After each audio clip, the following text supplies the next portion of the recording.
Bonjour, bonjour à tous. Que le Seigneur vous bénisse. Nous avons accusé un léger retard par rapport à notre direct qui devait commencer à midi. Alors si vous êtes connectés, nous vous saluons dans le précieux nom de Jésus-Christ. Ici votre serviteur, le bishop Jean-Daniel Obam, depuis Libreville au Gabon. Par ce instant, ce message est très édifiant et je voudrais que vous puissiez partager ce message, partager, demander à d'autres personnes de se connecter parce que nous allons écouter la parole de Dieu.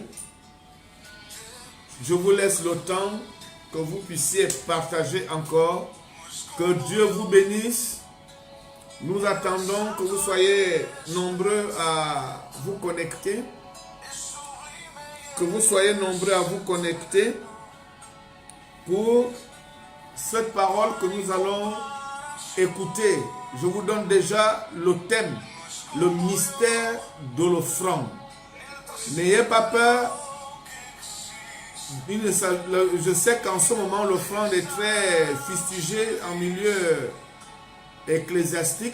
Oh, il parle toujours de l'offrande, mais je vous demande de me donner un peu de temps pour m'écouter. Vous allez comprendre, c'est pourquoi je dis le mystère de l'offrande, la profondeur de l'offrande, ce qu'est l'offrande. Alors, partagez, partagez, partagez. Dieu vous bénisse. Que Dieu vous bénisse. Alors, que Dieu vous bénisse. Nous saluons déjà ceux qui sont connectés. Et le mystère de l'offrande. Le mystère de l'offrande. Le mystère de l'offrande. Que Dieu vous bénisse. Gloire à Jésus-Christ de Nazareth. Que Dieu vous garde, que Dieu vous bénisse, que Dieu vous remplisse de son onction. Nous allons parler du mystère de l'offrande. N'hésitez pas à vous connecter. Alors, et surtout à partager.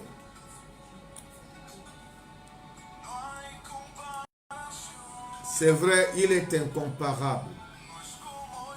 Il est incomparable. Notre Dieu est incomparable. Nous voulons parler du Créateur du ciel et de la terre. Nous voulons parler de Jésus-Christ. Dieu a un nom, c'est Jésus-Christ. Alléluia. Dieu a un nom, c'est Jésus-Christ. Si vous croyez que Jésus-Christ est, connectez-vous et partagez ce direct. Le mystère de l'offrande. Je vais commencer dans quelques instants. Le mystère de l'offrande. Nous allons prendre le livre de Romains au chapitre 12, le verset 1. Romains chapitre 12, verset. Connectez-vous, partagez, partagez cet enseignement. Il est très important, très édifiant, très restaurateur et biblique. Donc, le mystère de l'offrande. Allons-y dans le Nouveau Testament, au livre de Romains, au chapitre 12. Alors, je vais lire le texte. À partir du premier verset. Je vous exhorte donc, frères, par les compassions de Dieu, à offrir vos corps comme un sacrifice vivant, saint, agréable à Dieu, ce qui sera de votre part un culte raisonnable. Je vais m'arrêter là. Gloire à Dieu. Vous pouvez lire, c'est intéressant, mais qui m'intéresse, c'est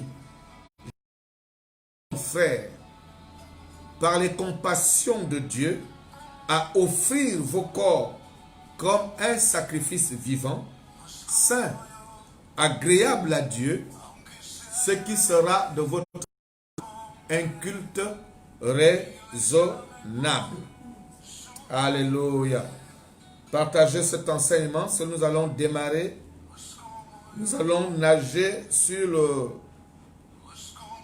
Nous allons voler sur la révélation. La Bible dit, par les compassions de Dieu, je vous exhorte à offrir. Dieu nous exhorte à offrir.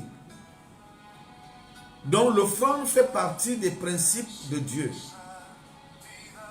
Un chrétien ou un enfant de Dieu ou un être humain qui n'offre pas ne peut pas s'attendre à être en collaboration avec Dieu. Quand vous regardez l'histoire de la Bible, de la Genèse à l'Apocalypse, l'offrande a toujours marqué l'histoire du peuple de Dieu. De la Genèse à l'Apocalypse. Et nous allons traiter qu'est-ce que l'offrande. Je vous exhorte par les compassions de Dieu. Voyez-vous, quand on exhorte quelqu'un, c'est qu'on veut vraiment que la personne fasse, obéisse, applique la règle. Par les compassions de Dieu, à offrir vos corps comme un sacrifice vivant, saint et agréable à Dieu, ce qui sera un culte raisonnable. Je vais faire une petite parenthèse par rapport au culte. Dans le monde entier, à cause de la pandémie de la COVID-19, les lieux de culte, à l'instar d'autres regroupements, d'autres organisations, ont été fermés momentanément. Et il s'avère que dans notre cher pays, le Gabon, les lieux de culte sont à présent encore fermés. Et ça fait beaucoup de salive et beaucoup d'encre. Les gens pensent que c'est une décision injuste. Les gens pensent que les lieux de culte, en principe, devraient déjà ouvrir, puisque,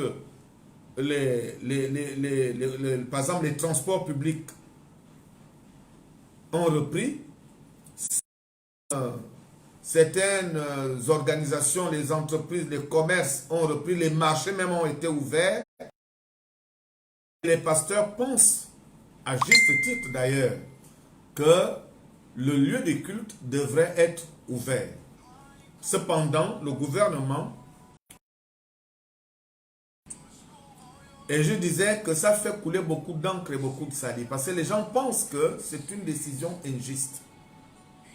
Mais vous savez, Dieu est grand. Je devais peut-être en parler après, mais déjà ça me vient à l'esprit. Regardez, lorsque le roi Nebuchadnezzar est parti prendre le porter à Babylone, jamais le peuple de Dieu s'est révolté, parce que c'était le plan de Dieu, c'était même une prophétie. On disait, vous serez amenés à Babylone. Il arrive dans la vie des situations que Dieu impose pour un objectif, parce qu'il veut ramener les cœurs. Et généralement, c'est pour ça, parce qu'il veut ramener les cœurs du peuple vers lui. Il peut imposer une déportation, il peut imposer même certaines choses horribles, comme on a vu, le peuple a connu 400 ans d'esclavage.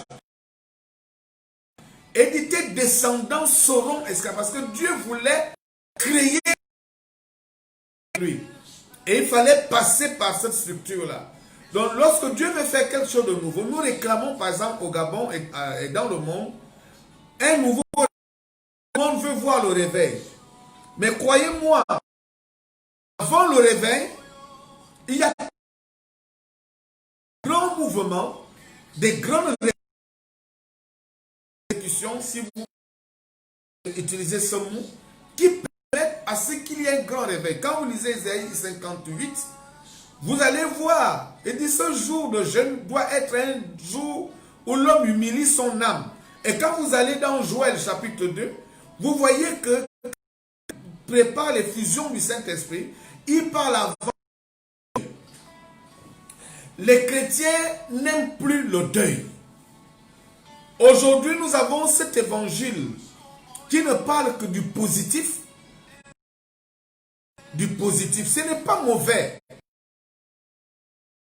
À sa façon de travailler. Et j'avais dit, ce qui déplaît à beaucoup de mes collègues, non pas que je suis content que les lieux de culte soient fermés, parce que moi-même, j'en subis les conséquences. Mais, il faut comprendre le plan de Dieu, il faut avoir la lecture du plan de Dieu. Et j'ai dit que les lieux de culte ont été fermés, et Dieu l'a permis parce que ni le gouvernement, ni le coronavirus, ni aucun État n'a le pouvoir de fermer l'église. Personne n'a le pouvoir sur l'église. Le Seigneur a bien dit, le séjour même de la mort n'aura pas de pouvoir sur l'église. Donc, aucune église n'est fermée.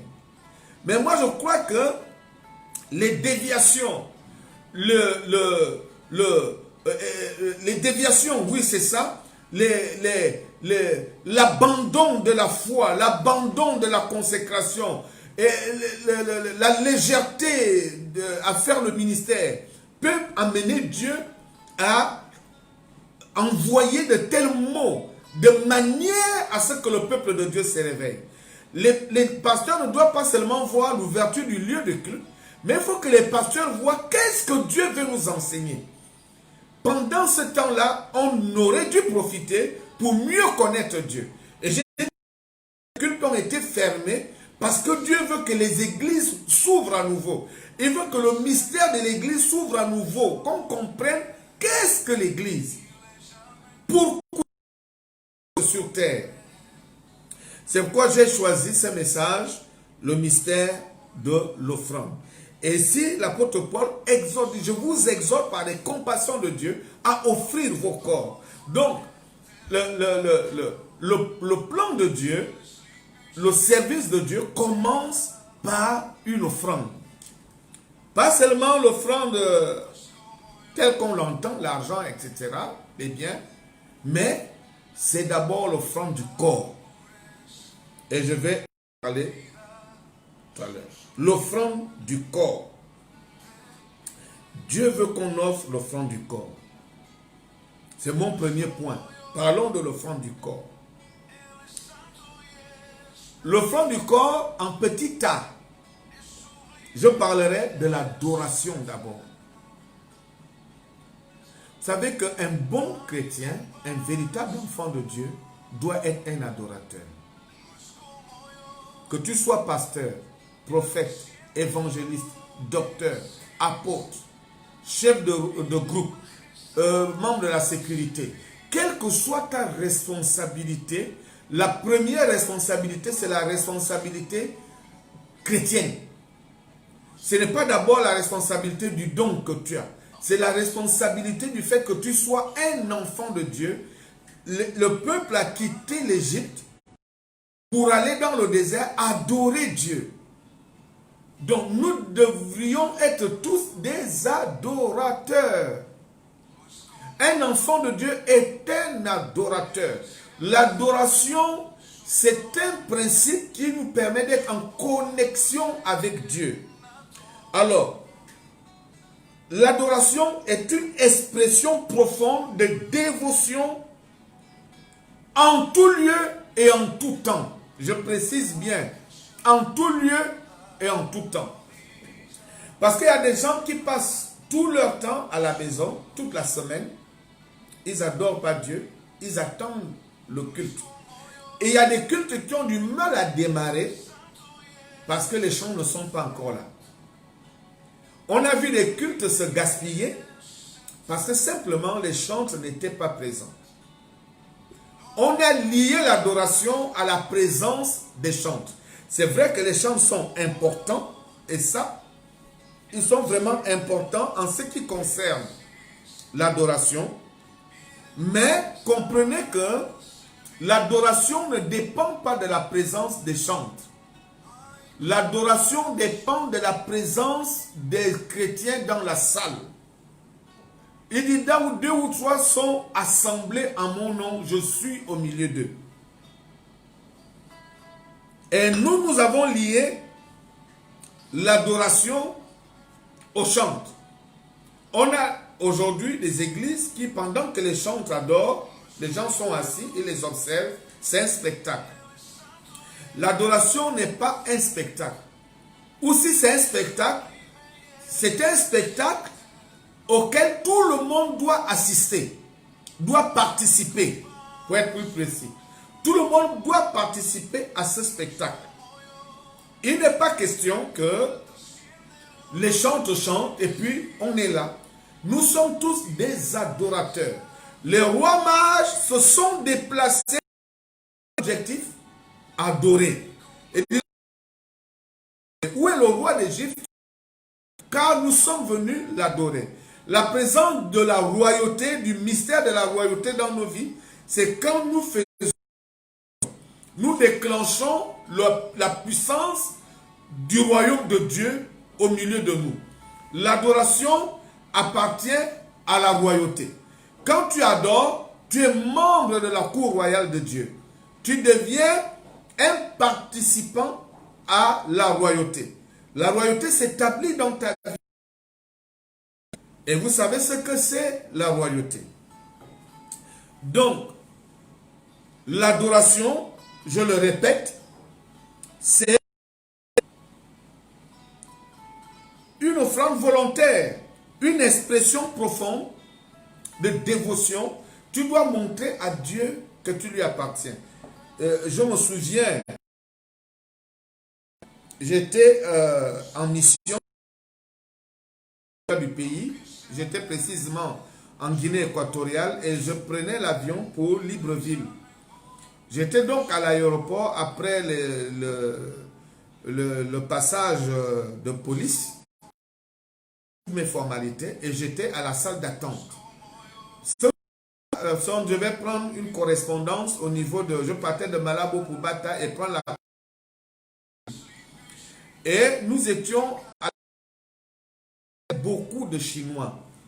Parce que les Chinois étaient en train de prendre les affaires en Guinée équatoriale. Il y avait beaucoup de Chinois en salle d'attente. J'avais l'impression d'être le seul Africain.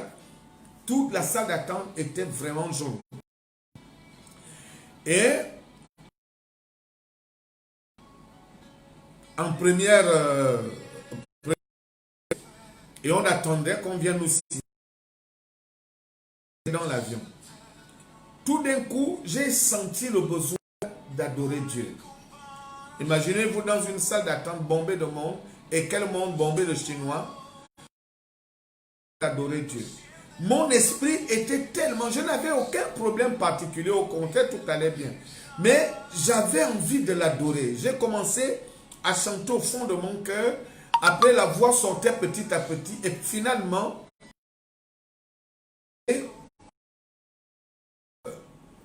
je me suis levé, je suis allé près de la grande vitre, là, la baie vitrée.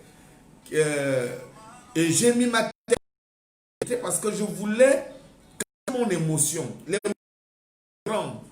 Et moi, quand j'adore le Seigneur et quand je ressens sa présence, la première réaction que j'ai souvent, c'est de pleurer. Alors, les larmes, je me mettais à pleurer. Je l'adorais. Ou à l'aéroport, ou à la salle d'attente. Rempli de Chinois. C'est pourquoi je dis que c'est une expression de dévotion et en toutes circonstances. Tu ne peux pas dire que tu attends seulement que le dimanche pour adorer Dieu. Tu peux adorer Dieu. Et ça m'est déjà arrivé de garer ma voiture. J'étais en route, j'écoutais un cantique. Et puis le cantique m'a tellement touché. Je tremblais d'émotion. Et j'ai garé le véhicule. Le temps juste d'adorer le Seigneur. Je l'ai adoré pendant 5 minutes. Et j'ai redémarré mon véhicule. Je suis parti. Un enfant de Dieu doit être un adorateur. Ils m'ont mis à adorer à l'aéroport. Qu'un Chinois s'est détaché, il a vu, il s'est dit sûrement je viens de recevoir une mauvaise nouvelle. Il m'a attrapé et il me parlait dans un espagnol. Je ne connais rien. Et savoir ce qui se passe. Je lui ai dit no problème, no problème, no problème. Il dit no problème. Que passe ça? J'ai dit no problème. Bon, moi si je ne parle pas espagnol, j'entends un peu, je peux dire quelques mots. Je lui ai dit simplement que Dieu, Jésus-Christ. Il dit Jésus-Christ. J'ai dit, j'adore Jésus-Christ. J'ai mélangé le français, l'espagnol, un peu l'anglais. Et puis j'ai dit, non, je n'ai pas de problème, je l'adore. Donc, ça peut te prendre n'importe où, dans l'avion, dans la voiture, dans ta chambre, dans ta douche, partout. Et nous sommes des adorateurs permanents. Et c'est ce qui lave nos cœurs et qui nous permet de bien comprendre la direction de Dieu. Après que les rois mages aient adoré, ils ne se sont pas trompés de route. Voyez-vous, la Bible dit qu'un ange est venu et les a conduits. Beaucoup de personnes ne savent pas où aller parce qu'il manque de l'adoration dans leur vie. Ça dit que leur vie est toujours à sec, toujours le compteur au rouge, parce qu'ils n'adorent pas Dieu. L'adoration te permet d'être toujours et de connaître la direction que tu dois prendre. Tu dis que je vais à gauche, je vais à droite. Les adorateurs. La Bible dit les anges sont venus et leur ont montré le chemin de manière à ce que l'ennemi ne les tue pas. Voyez-vous, le manque d'adoration peut donc faire en sorte que nous allions dans le mauvais sens, sur le gouffre. Donc, je rappelle, et j'aurais voulu vraiment insister là-dessus, mais je pense que c'est suffisant, ce petit A, que vous compreniez. Le petit A, c'est l'adoration. C'est une offrande.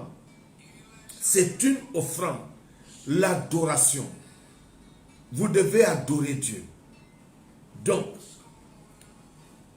en tout lieu, en toute instance, dans le bonheur comme dans le malheur, on adore Dieu. Les grands adorateurs de la Bible le faisaient lorsqu'ils étaient face à des difficultés.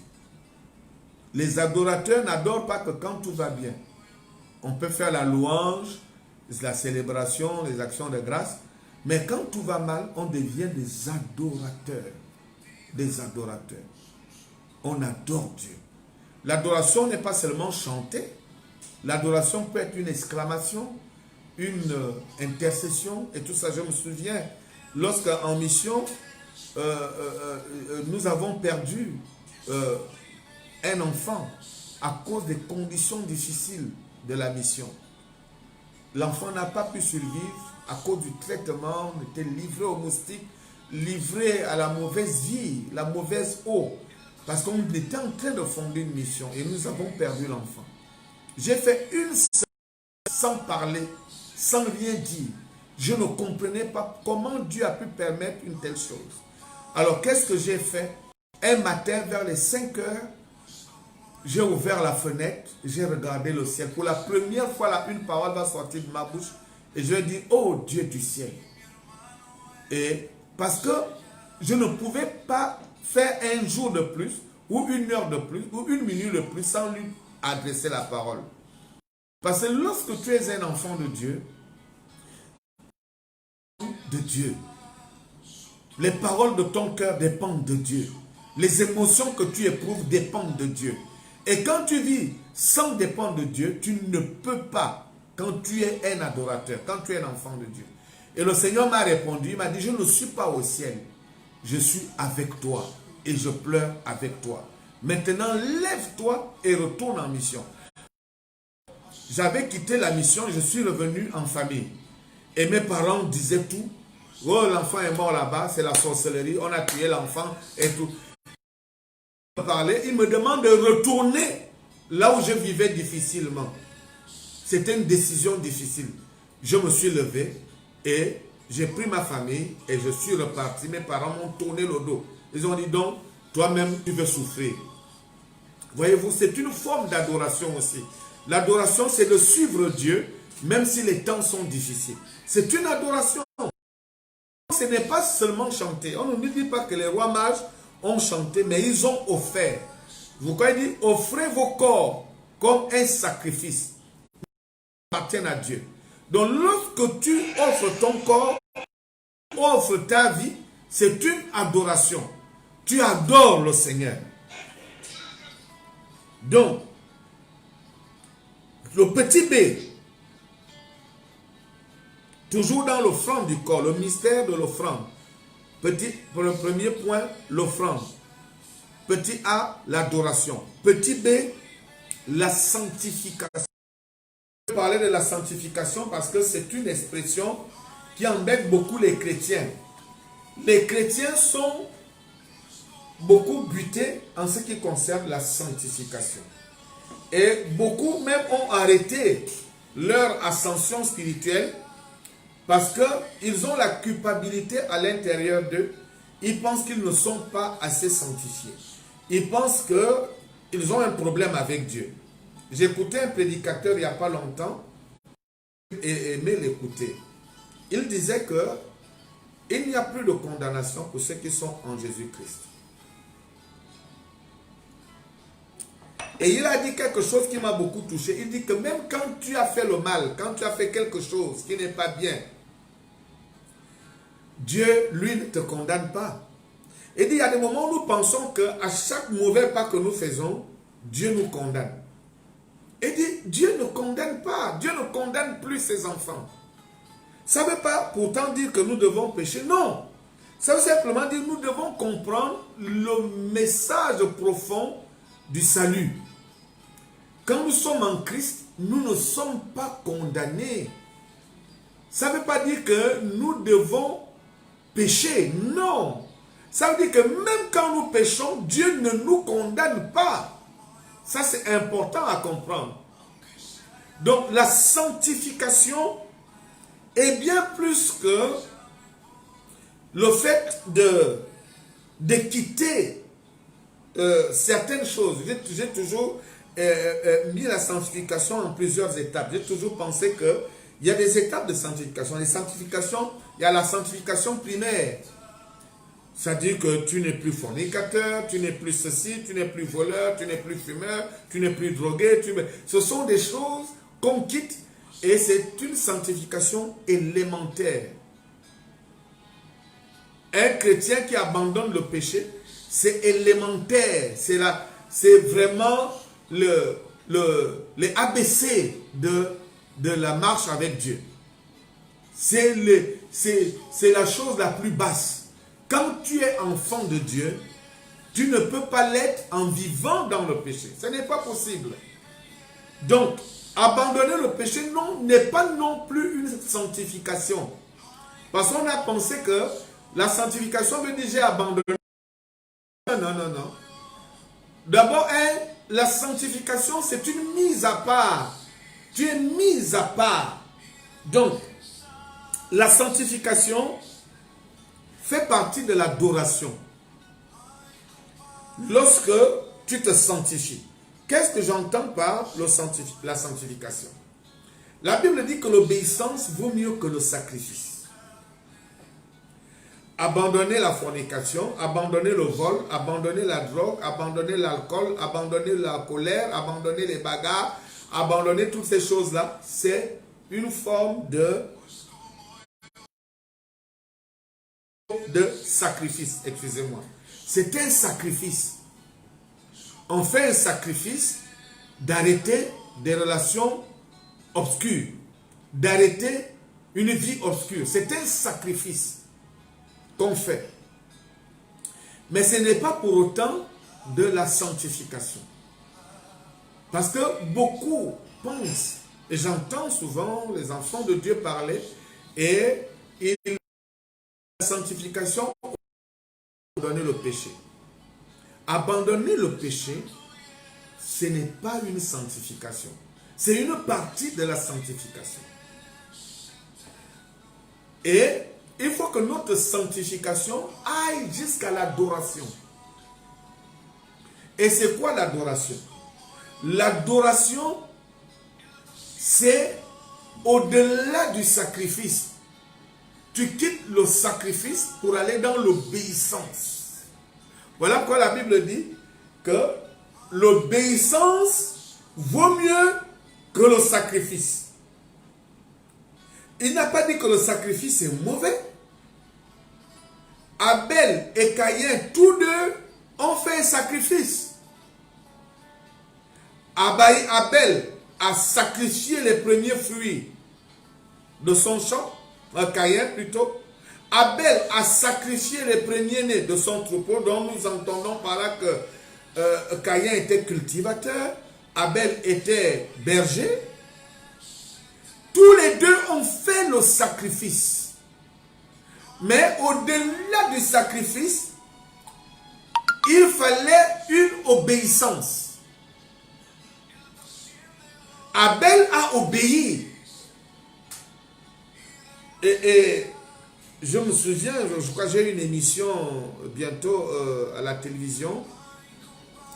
Et le thème que j'ai choisi, ou qui a été retenu, c'est la parole de Dieu. Voyez-vous, il y a la différence entre ce que Dieu dit et ce que Dieu veut. J'ai envie de revenir là-dessus, j'en ai déjà parlé, même à Chant du Trésor. Il y a une différence entre ce que Dieu dit et ce que Dieu veut. Dieu peut dire des choses qu'il ne fait pas. Vous allez me dire, mais comment ça? On dit bien au commencement était la parole était avec Dieu et la parole était Dieu. Quand on dit au commencement était la parole, ça veut dire que c'est seulement la parole qui est. Ça veut dire que la parole est l'autorité suprême. Et en plus on dit la parole était avec Dieu. Ah, ça c'est important ça. La parole était avec Dieu. C'est pas dire que la parole accompagnait Dieu. Non. Ça ne veut pas dire que la parole accompagnait Dieu. Ça veut dire que la parole a une volonté. Ah ah, alléluia. Gloire à Dieu. Est-ce que quelqu'un comprend? Quand on dit la parole était avec Dieu, ça ne veut pas dire qu'il y avait Dieu et puis la parole à côté. Non. Ça veut dire que la parole, quand on dit la parole était avec Dieu, c'est que la parole est une volonté. Ce n'est pas un son. Alléluia. Oh, c'est fort ça. La parole n'est pas un son. La parole est une volonté. La parole de Dieu ne s'exprime pas en anglais, en français, en chinois, en araméen, en hébreu, en latin, en grec. Non, la parole n'est pas un son. La parole est une volonté. Voilà pourquoi on dit la parole était avec Dieu. Et on conclut en disant et la parole était Dieu. C'est-à-dire qu'en fait, Dieu est une volonté. Ce n'est pas une parole, c'est une volonté. Mais souvent, pour connaître la volonté de quelqu'un, c'est dans sa façon de s'exprimer. Alors, vraiment partagez, nous saluons Kelly. Vraiment, Kelly, gloire à Dieu, que Dieu te bénisse. Partagez ce message. Nous saluons tous ceux qui sont connectés et qui nous encouragent. Alors, je continue. La parole au commencement était. Ensuite, la parole était avec Dieu. Elle n'accompagnait pas Dieu. Ce n'est pas une entité à part de Dieu. Non. Était avec Dieu, ça veut dire que la parole exprime la volonté de Dieu. Oh, gloire à Dieu. Je ne sais pas si quelqu'un me comprend. Je vais vous aider. Dieu peut dire des choses qu'il ne fait pas. Ce n'est pas ce que Dieu dit qui est. Voilà pourquoi la Bible a désorienté beaucoup de gens. Quand j'avais donné cette parole un jour que la Bible n'est pas la parole de Dieu, je me dis mais ça c'est des hérésies. Non, il faut avant de juger, il faut bien comprendre la profondeur de la chose. J'ai bien dit la Bible n'est pas la parole de Dieu. La Bible signifie les livres. Et la Bible est un livre qui est composé de 66 livres. Donc, Et quand vous me dites, le mot Bible signifie les livres. Donc, les livres, ce sont des gens qui ont écrit. Maintenant, dans ces écrits-là, il y a la volonté de Dieu dedans. C'est pourquoi j'ai dit que la Bible n'est pas la parole de Dieu, mais la parole de Dieu est dans la Bible. Voilà pourquoi Jésus a dit à Satan, il est aussi écrit. Donc, le diable a utilisé la Bible, mais pas la parole de Dieu. Et pourtant, il lisait les versets. Il dit, il est écrit. Le diable n'a rien dit qui n'était pas écrit. Il disait, il est écrit. Mais Jésus lui a dit, il est aussi écrit. C'est la même technique que cet imposteur a utilisé au jardin d'Éden. Quand il a pris la forme du serpent, il n'a pas amené autre chose que la parole de Dieu. Il dit, Dieu a-t-il réellement dit? Le mot réellement a détruit le jardin d'Éden. Nous devons faire attention parce que ce n'est pas tout ce qui est écrit qui est la volonté de Dieu. Ah non. Ah non. Donc la parole de Dieu, je reviens, la parole de Dieu est une chose et ce que Dieu veut est une autre chose. Je prends un autre exemple. Ésaü, son père lui a dit, prends ton arc et les flèches, va dans les champs, chasse le gibier, tue un gibier, apprête-le et apporte-moi à manger afin que je te bénisse. Ésaü a entendu la parole de son père. Il a entendu la parole de son père. Mais il n'a pas compris la volonté de son père. On peut entendre la parole de Dieu et ne pas comprendre la volonté de Dieu. Ésaü a entendu la parole de Dieu, mais il n'a pas compris la volonté de Dieu. Donc on peut lire la Bible et prendre les versets pêle-mêle, devenir prophète, prophétesse, mais ne pas connaître la volonté de Dieu. Je passe. Donc, la parole de Dieu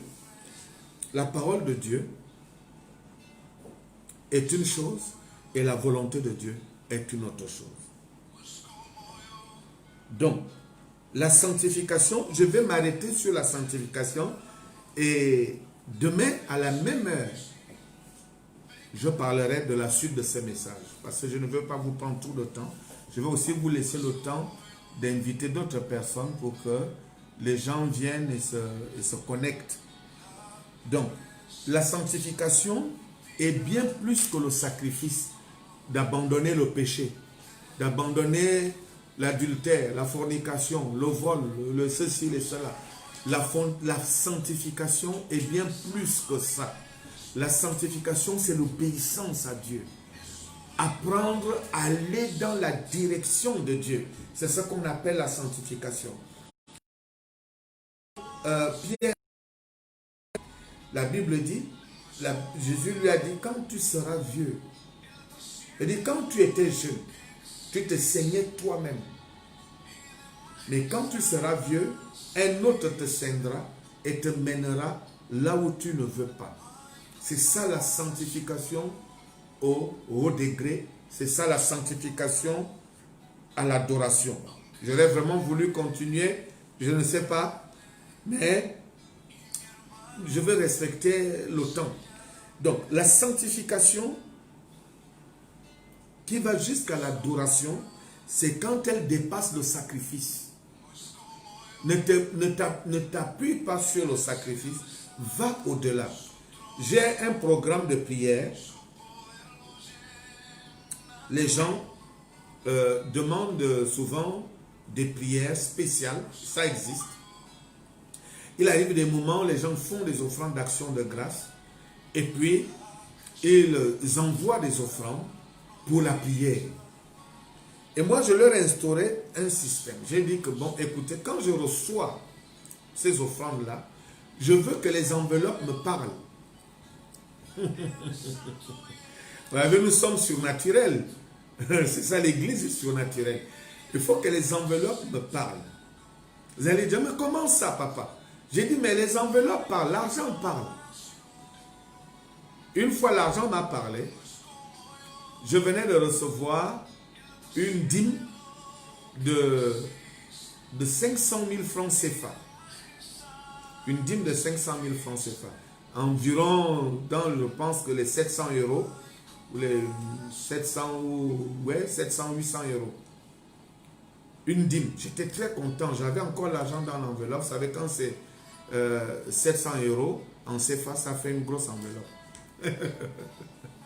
Je suis rentré à la maison et puis j'ai dit à ma femme, voilà, on a une dîme là. On était content. Quand tu reçois 800 euros, 1000 euros, tu ne peux pas être mécontent. Et puis, avant même que je ne touche cet argent, la personne qui m'avait remis cet argent m'appelle au téléphone, en larmes. Je dis, qu'est-ce qu'il y a? C'était une femme. Elle me dit, je suis à l'hôpital. On doit m'opérer en urgence. Je dis, quoi? On vient de se voir. Il dit, j'ai eu une douleur au ventre et on m'a mené d'urgence à la clinique. Toute ma famille est là. Le médecin dit que vraiment, en urgence, on doit m'opérer. J'ai démarré mon véhicule avec mon épouse. Je suis parti à l'hôpital, à la clinique. J'ai trouvé, quand je suis arrivé, elle a dit à sa famille, c'est le pasteur et tout ça. Bon, les gens, par politesse, sont sortis, parce que la chambre n'était pas très grande. Je suis resté avec elle, avec ma femme. J'ai dit, comment ça? Pendant le parcours, quand j'allais à la clinique, je me posais la question, comment Dieu peut rendre malade quelqu'un qui vient de donner sa dîme? J'étais confus, j'ai dit, mais est-ce que je ne suis pas un bon pasteur? Parce que peut-être qu'elle va dire que je vais donner la dîme à cet homme et puis je tombe malade. Je me posais beaucoup de questions.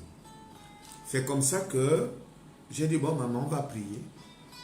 Ok. Comme c'est une femme, j'ai dit à ma femme de poser les mains sur son ventre. Ma femme a posé les mains sur son ventre et moi j'ai posé ma main sur le dos de ma femme. Et dès que j'ai touché le dos de ma femme, Dieu m'a dit, cette femme est une voleuse. Ah! J'ai dit à ma femme, arrête, enlève les mains. J'ai dit, maman, Dieu me dit que tu as volé. Qu'est-ce qui se passe? Elle dit, moi, voler? Elle dit, oui. Elle est restée un moment, elle m'a dit, ah oui, en fait, la dîme que j'ai donnée ne devait pas être 500 000 francs CFA. Ça devait être 6 millions de francs CFA. Vous voyez un peu? La dîme était à 6 millions, selon l'argent qu'elle a reçu. Mais elle m'a donné 500 000 francs CFA. J'ai dit, maman, on ne s'amuse pas avec Dieu. Tu vas mourir là, cadeau, parce que tu as trompé Dieu. Elle s'est repentie et on a prié pour elle. Quelque temps après, le médecin est arrivé avec les nouveaux examens. Elle a dit non, ce n'est pas la peine encore qu'elle passe au bloc. Elle est sortie le lendemain de l'hôpital. On ne joue pas avec l'offrande. Vaut mieux ne pas donner que de donner dans la faute. Voyez-vous, Ananias et Saphira ont joué avec l'offrande. Pourtant, ils se sont sacrifiés. Ils ont donné une partie, mais ils n'ont pas donné l'obéissance. Ils ont fait le sacrifice, mais pas l'obéissance. C'est pourquoi je dis que la sanctification n'est pas un sacrifice seulement. C'est une obéissance. Il faut faire la volonté de Dieu. Je vais vous bénir. Vraiment, si vous avez écouté ce message, si vous nous avez regardé, partagez pour que d'autres personnes puissent en bénéficier. Et demain, mardi, à midi, nous allons nous retrouver pour la suite de ce message. Je préfère vous donner la suite comme ça, pour que vous ayez le temps aussi de digérer, parce que quand vous êtes à table, il faut manger avec beaucoup de prudence. Il ne faut pas tout avaler, sinon vous allez attraper une indigestion. Donc que Dieu vous bénisse, que Dieu bénisse vos maisons, que Dieu bénisse vos vies. J'étais content d'être avec vous. Écrivez-nous, appelez-nous dans les adresses que vous avez. Rendez-vous sur YouTube, vous avez ce message aussi. Que le Seigneur soit avec vous. Merci beaucoup.